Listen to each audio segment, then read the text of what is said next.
दोस्तों आज के इस वीडियो में हम डिस्कस करने वाले हैं आपके BSc third year fifth semester zoology के पेपर सेकंड का यूनिट सेकंड, जिसमें कि हम हर्डमानिया के फिजियोलॉजी के अंतर्गत आज हर्डमानिया के डाइजेस्टिव सिस्टम के बारे में डिटेल से जानेंगे। और यदि एग्ज़ाम के पॉइंट ऑफ व्यू से देखा जाए तो ये टॉपिक बहुत ही इम्पॉर्टेंट है, क्योंकि एग्ज़ाम में इस टॉपिक से रिलेटेड आपके क्वेश्चन पूछे जाते हैं। तो आज का ये वीडियो आपके लिए बहुत ही इंपॉर्टेंट होने वाला है। वीडियो को ध्यान से देखिएगा, पूरा देखिएगा, वीडियो को कहीं स्किप मत कीजिएगा। अगर हम बात करें हर्डमानिया के डाइजेस्टिव सिस्टम के बारे में, तो जैसा कि हम सभी जानते हैं कि जो हर्डमानिया है ये कॉर्डेट्स है, जिसके कारण इनमें जो डाइजेस्टिव सिस्टम है वो लगभग वेल डेवलप हो जाता है। तो वेल डेवलप कहने का मतलब कि इसमें जितने भी डाइजेस्टिव सिस्टम से जुड़े हुए पार्ट हैं वे बन जाते हैं। जबकि अगर हम नॉन कॉर्डेट्स में देखें तो उनके डाइजेस्टिव सिस्टम पूरी तरह से डेवलप नहीं रहते। तो हर्डमानिया का जो डाइजेस्टिव सिस्टम है वो कम्प्लीटली डेवलप होता है। कम्प्लीटली डेवलप होने का मतलब कि इनके एलिमेंट्री कैनाल में दो ओपनिंग होगी, एक तो होगा माउथ और दूसरा होगा एनस। और जिन एनिमल में डाइजेस्टिव सिस्टम डेवलप नहीं होता उनमें एलिमेंट्री कैनाल में केवल एक ही ओपनिंग होती है। तो अगर हम बात करें हर्डमानिया के डाइजेस्टिव सिस्टम की तो ये दो पार्ट में बटा होता है। पहला है एलिमेंट्री कैनाल और दूसरा है डाइजेस्टिव ग्लैंड। तो एलिमेंट्री कैनाल की स्टार्टिंग होती है माउथ से, जिसे हम बोलते हैं ब्रांकियल अपर्चर। ठीक है, माउथ को ब्रांकियल अपर्चर भी बोला जाता है। फिर उसके बाद है बक्कल कैविटी, फिर उसके बाद है फेरिंग्स, फेरिंग्स के बाद जाता है स्टमक, स्टमक के बाद होता है इंटेस्टाइन। अब यहाँ पर हमने इंटेस्टाइन को और भागों में और भागों में डिवाइड नहीं किया है, क्योंकि इनमें जो इंटेस्टाइन होता है वो स्मॉल और लार्ज नहीं होता। ठीक है, जैसे ह्यूमन का स्मॉल और लार्ज होता है, यहाँ पर इंटेस्टाइन में कोई बहुत ज़्यादा हर्डमानिया के डिफरेंसेस नहीं होते डायमीटर में, इसलिए यहाँ पर स्मॉल और लार्ज इंटेस्टाइन जैसी कोई स्ट्रक्चर नहीं होती। इंटेस्टाइन के बाद है रेक्टम और फिर सबसे लास्ट में है एलिमेंट्री कैनाल का पार्ट एनस। वीडियो में आगे बढ़ने से पहले मैं आपको बता दूं कि यदि आप BSc first semester, third semester या फिर फिफ्थ सेमेस्टर के स्टूडेंट हैं और आप चाहते हैं कि आपकी जूलॉजी और बॉटनी से रिलेटेड जितने भी सिलेबस में टॉपिक मेंशन है उससे रिलेटेड मैं आपको वीडियो प्रोवाइड कराऊं, उसका पीडीएफ दूं, ठीक है, और प्रीवियस ईयर के क्वेश्चन पेपर, मॉक टेस्ट या फिर एमसीक्यू चाहते हैं तो आप हमारे ₹99 का सब्सक्रिप्शन ले सकते हैं। तो ये जो ऑफ़र है 499 का है, बट यहाँ पर ऑफ़र में आपको 99 का मिल रहा है। और आपको ये कैसे मिलेगा, आपको करना क्या है, आपको दिए गए ऊपर नंबर है 9580044333, इस पर कांटेक्ट करना होगा, व्हाट्सअप करना होगा या फिर कॉल कर सकते हैं और आपको उस पर पूरी इन्फॉर्मेशन दी जाएगी।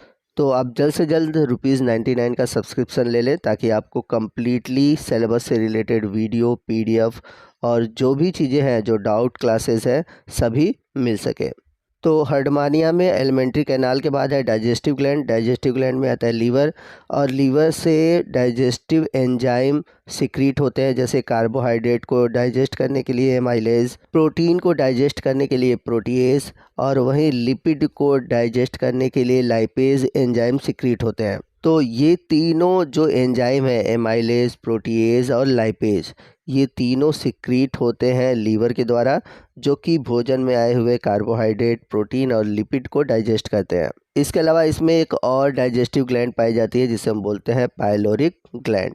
अगर हम बात करें हर्डमानिया के फीडिंग सिस्टम की, मतलब ये भोजन को कैसे ग्रहण करता है, तो ये एक तरह से सिलियरली या फिर कह सकते हैं फिल्टर फीडर होता है। तो सिलियरली फीडर का मतलब क्या होता है या फिर फिल्टर फीडर का मतलब क्या होता है कि जो पानी की धारा होती है, ठीक है, उसमें जो फूड पार्टिकल होते हैं, उन सभी फूड पार्टिकल को ये सिलिया बैंड होती है उसके द्वारा अलग करके वाटर का जो करंट होता है उसके द्वारा लेते हैं।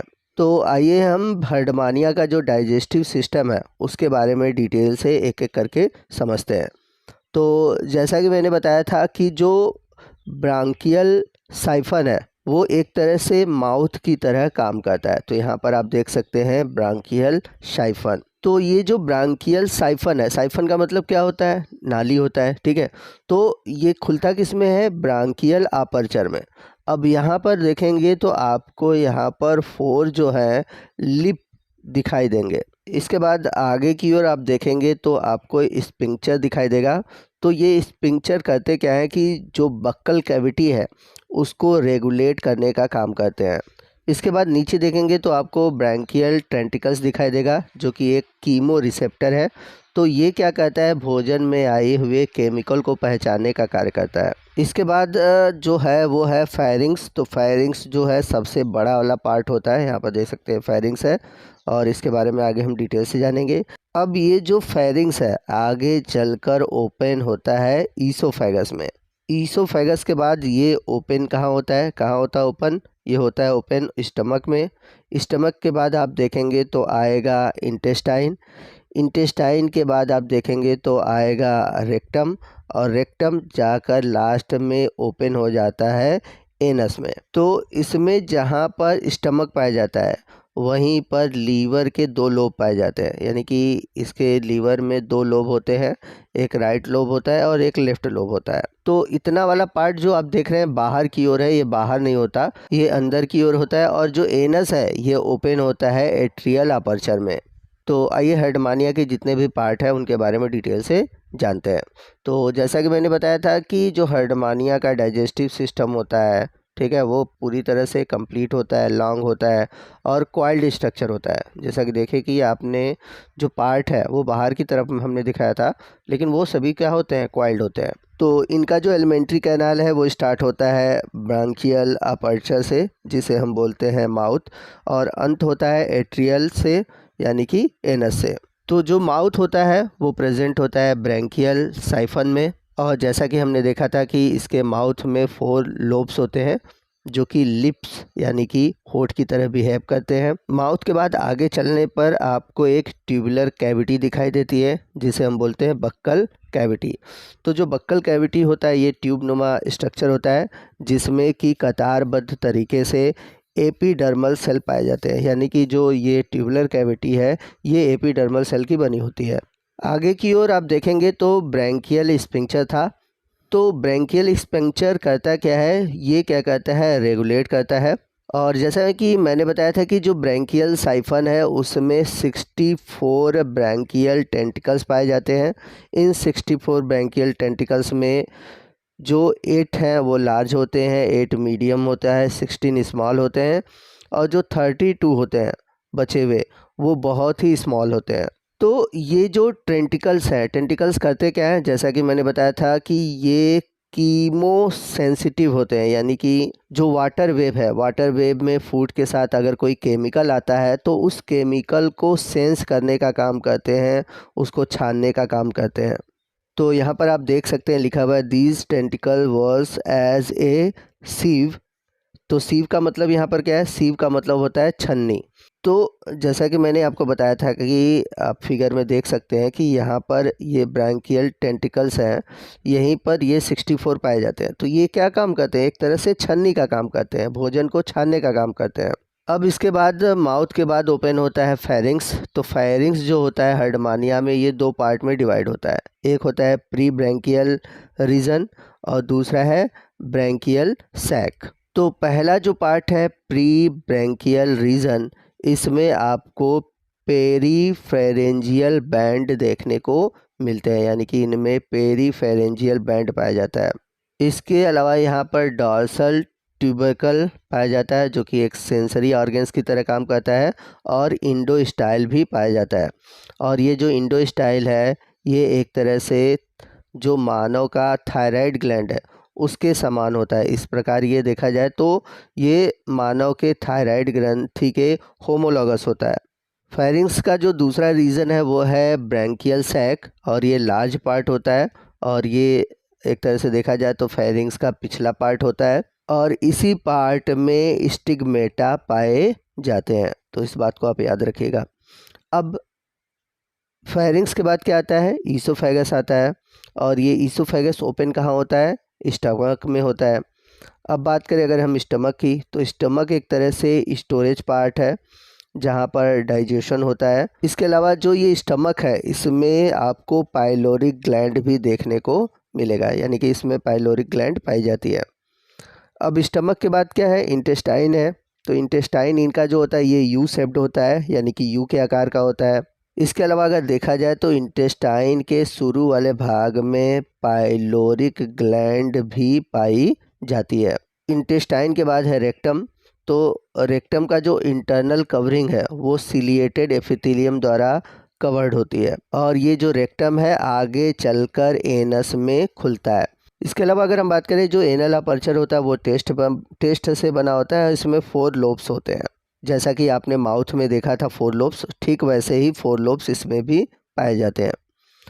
तो अभी हमने देखा एलिमेंट्री कैनाल के बारे में। एलिमेंट्री कैनाल के बाद अगर देखा जाए तो अगला जो पार्ट है डाइजेस्टिव सिस्टम का वो है डाइजेस्टिव ग्लैंड। और जैसा कि मैंने बताया था कि हर्डमानिया में 2 डाइजेस्टिव ग्लैंड है। पहला है लीवर, तो इनका जो लीवर होता है वो बाइलोब्ड होता है, यानी कि इसमें 2 लोब होते हैं। और जैसा कि मैंने पीछे भी बताया था कि इससे 3 एंजाइम सीक्रेट होते हैं, एमाइलेज, प्रोटीएज और लाइपेज। एमाइलेज कार्बोहाइड्रेट को डाइजेस्ट करता है, प्रोटीएज प्रोटीन को और लाइपेज लिपिड को। इसके बाद है पाइलोरिक ग्लैंड। पाइलोरिक ग्लैंड जो होता है ये स्टमक और इंटेस्टाइन दोनों में ही पाया जाता है। इंटेस्टाइन का कुछ ही पार्ट होता है लेकिन स्टमक में पूरी तरह से पाया जाता है। अगर हम बात करें इनके फूड की तो फूड के रूप में ये प्लैंक्टोनिक यानी कि पानी में पाए जाने वाले पौधों का यूज़ करते हैं, वो भी माइक्रो जो प्लांट्स होते हैं उनका, जैसे कि एल्गी है, डायटम्स है, कुछ सिलिएटेड ऑर्गेनिज्म है उनका। वहीं ये अगर बात करें इनका फीडिंग मैकेनिज़्म वो है सिलियरली मैकेनिज़्म, जिसे हम फिल्टर फीडर भी बोलते हैं। पीछे मैंने बताया था फिल्टर फीडर क्या होते हैं। वही अगर हम बात करें डाइजेशन की तो जैसा कि मैंने बताया था कि एमाइलेज जो है कार्बोहाइड्रेट को डाइजेस्ट करता है, ये स्टार्च को माल्टोज में बदल देता है। वहीं प्रोटीएज एंजाइम क्या करता है, ये प्रोटीन को डाइजेस्ट करता है। और जो लाइपेज है वो लिपिड यानी कि फैट्स को डाइजेस्ट करता है। तो ये तीनों डाइजेस्टिव एंजाइम है जो कि अलग अलग 3 फूड पार्टिकल में आए हुए न्यूट्रिएंट्स को डाइजेस्ट करते हैं। अब अगर हम बात करें इनके एब्जॉर्प्शन की तो मतलब फूड डाइजेस्ट होने के बाद कहाँ एब्जॉर्ब होता है, वो एब्जॉर्ब होता है इंटेस्टाइन में। और जो अनडाइजेस्टेड फूड होते हैं वो पुश हो जाते हैं रेक्टम में और रेक्टम के द्वारा आते हैं एनस में और एनस से बाहर निकाल दिए जाते हैं। तो दोस्तों ये था हमारा आज का वीडियो जो कि हर्डमानिया के डाइजेस्टिव सिस्टम पर आधारित था। आई होप कि आपको सभी टॉपिक अच्छे से समझ में आ गया होगा। वीडियो आपको कैसा लगा कमेंट करके ज़रूर बताइएगा। वीडियो अच्छा लगा होगा तो प्लीज़ वीडियो को लाइक करिएगा, अपने दोस्तों में शेयर कीजिएगा और कोई भी डाउट है आप हमसे कमेंट करके पूछ सकते हैं। तो मिलते हैं अगले वीडियो में अगले टॉपिक के साथ। तब तक के लिए जय हिंद, जय भारत।